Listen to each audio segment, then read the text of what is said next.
video fishing map of a place called Vesterålen, I think they pronounce it. Probably got it wrong. It's a holiday advertised on Sport Quest. And they've been going there for a few years, I believe. I think one of the other videos said that it was a 7-year-old video, so they have been going there a while actually. And the advantages of this place is it's weather safeguarded for your boat fishing from the weather, so to speak. Let's say you went in July, booked in July, and you had some awful weather, very unfortunate, spent a lot of money. This place here, you can fish in all weather apparently. So the harbour is just in here, somewhere there where my cursor is, and a lot of good fish are caught, I think even halibut are caught in this area. But Norway's a bit like that, it's pretty magical. I went in 2007 to Lork Lines and we had a blast there. It was many years ago now, but I'm due for another trip. And yeah, so to cut a long story short, if the wind is blowing from the northwest this way, a lot of the good fishing area, I believe, is out here, is out this area here. It's all out here, and I'll go into that in a little bit. But if it is blowing that direction, you can get round the back here and do some stuff. And further up here, we'll go into that in a little bit. So with regards to showing you a few marks, what I can see of it is, if you set sail from here and the weather's good, it's got quite a good reputation for some big ling, this area. And you can see why, because you can see the depth of the water. Let's just quickly change the depth to metres. We're in feet there. If you go to metre, ply, you look how deep it is. Look, 235. I've never fished that deep. Well, we did in Lork Lines, but we never put a line down there. It's just too deep. But we were catching ling years ago in the Herd Deep off Devon, off Guernsey, sorry. And we were getting ling in 100 metres. You can see how deep it is along here. So areas where you're looking for cod, these little pinnacles, either anywhere where there's a headland is good, where you get this drop-off thing. Any sort of little pinnacles where you get a drop-off is good to search for a cod. There's one here, look, 18.2. You got 100 there, 50, 40, 20. These little areas here. This one here, look, would be good. Shallow, surrounded by some very sharp, sudden deep water. This area here, you want to be drifting where my cursor's doing.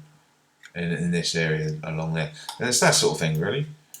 But just to put you in the picture, there's the see that there's actually called a Grunner's Scallon.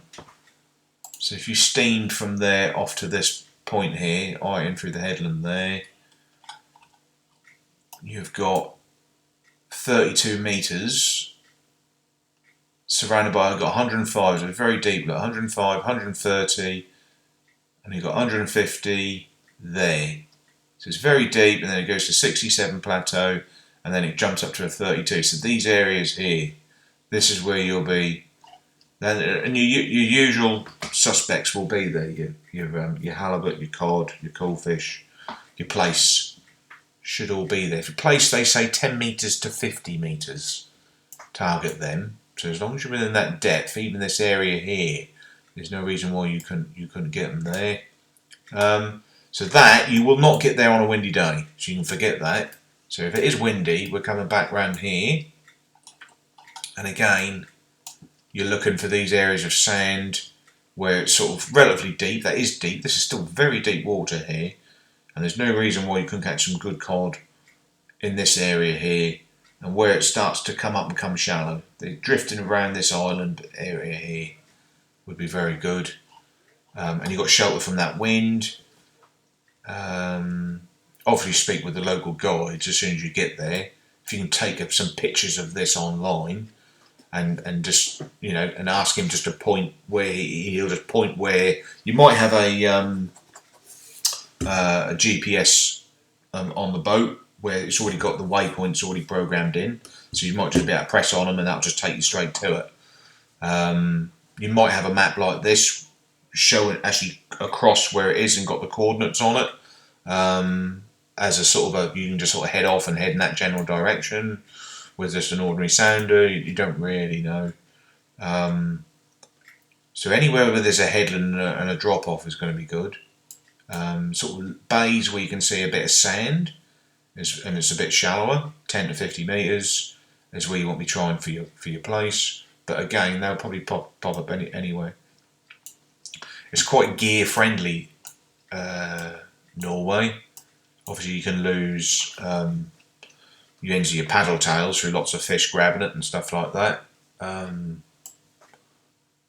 But it's not got claws like the wreck fishing has. So yeah, I mean, you know, you could head off this way where my cursor is and come out along here, looking to approach these banks here. There's one here, look, Grundskallen 25, look, surrounded by deep water. One there, another one there. There's something here. Or is it just the name of that reef? I'm not sure. See, look, your little shallow little marks. Anywhere where there's a headland, look, next to deep water. So you like, I visualise a lot of people who go. They'll literally just be scooting past, missing lots of different places, you know.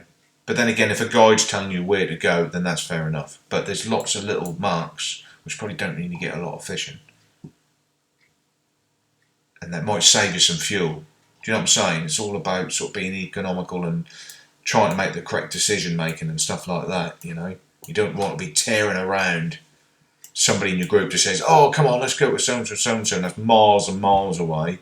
We're really just wasting everybody's time, money, and everything. So, you know, I would recommend going with a guide, to be brutally honest. Unless your group is, you all know each other and you've been year after year, it'll probably be okay. But if you're joining a group of unknown people, you really want to go with a guide. That's going to cost you, but that's probably the only way you're going to do it. Otherwise, you'll be wasting a lot of time. That's my opinion anyway.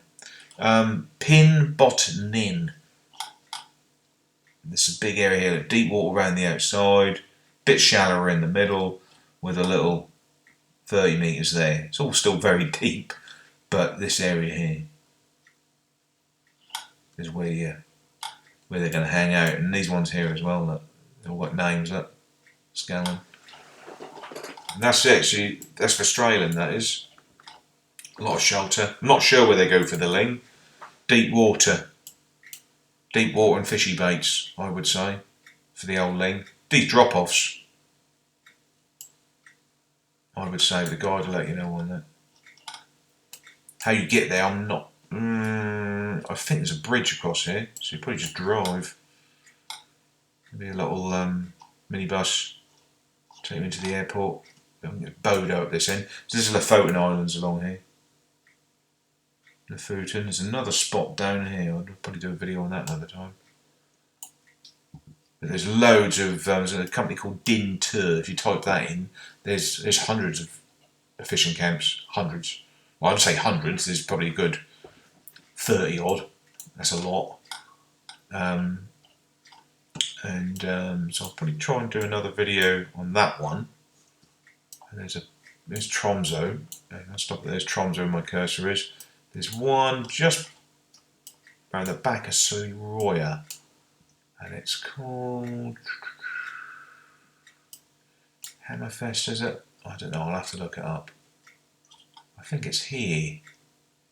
It's in here somewhere, and you fish in this area. Yeah. Okay, alright, hope you enjoyed the video.